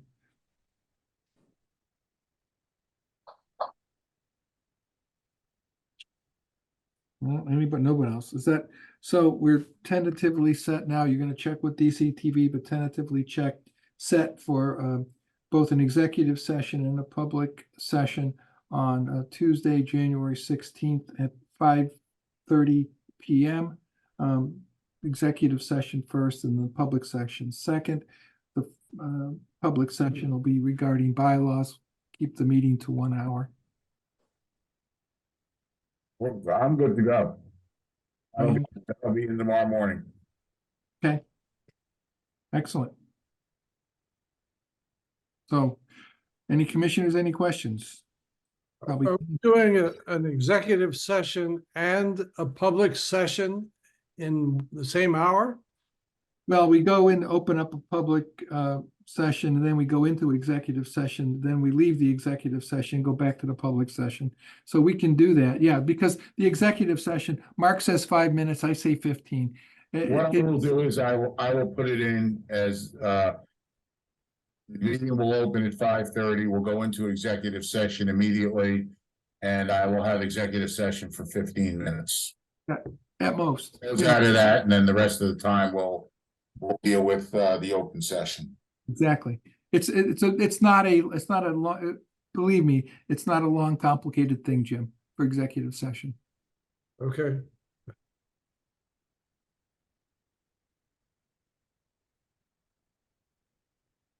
All right. And any other questions or comments?